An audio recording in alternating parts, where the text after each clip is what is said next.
usually when I want to go somewhere, I like to drive. I feel a little bit more in control of the situation, and it works great if I know the directions, if I feel really comfortable about where I'm going. But what happens if, let's say, I don't feel so great about how to get to where I need to go?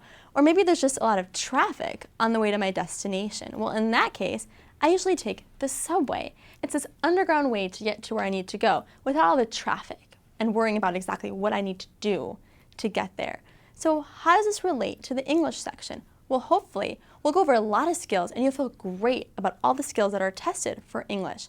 But what if there are some things that you feel a little iffy about and you're not quite sure? Well, we've also got some great underground strategies to help you get the right answer, even if you're not sure about the question.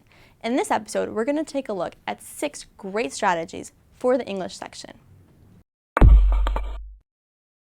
Remember, we did an overview of the English section where we talked about the format and the instructions and the different categories you'll see on the ACT English test.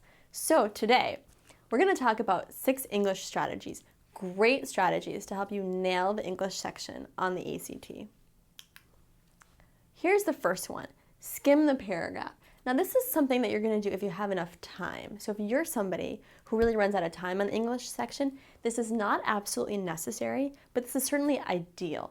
And what you're going to want to do is before you even dive into the questions, you're going to want to quickly just skim the paragraph and just look for things like what tense is it in, what's the tone, what's the general topic, because there are questions that actually require you to have the context of the passage.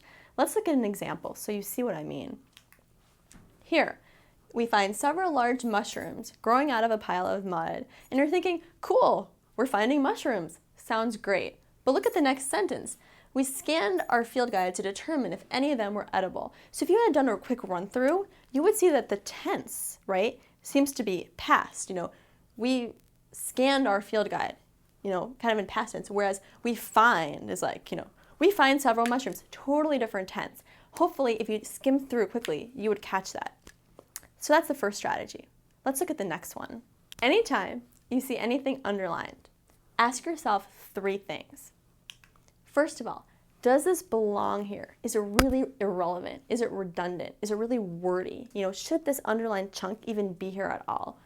Next, does this sound like proper English? These are the ones that you'll really feel in your gut. There's something grammatically just terribly wrong. Any really striking grammatical errors. That's the next category you're going to want to look for. And lastly, does it make sense? Is this really the most clear, concise way to say this? Let's look at an example and you see how these questions come into play. We've got growing out of a pile of mud, we found several large mushrooms, and that's underlined. So we're going to look at the corresponding question. But before we get to that, let's ask ourselves the 3 questions. First of all, does it belong here? Well, in context, we know it does. We kind of need this here because it goes on to say we scanned our field guide to determine if any of them were edible. So we care about these mushrooms. Not much we want to take out of this sentence. So the sentence belongs here. Next, is it grammatically correct? Nothing really screams out at you, fix me, right?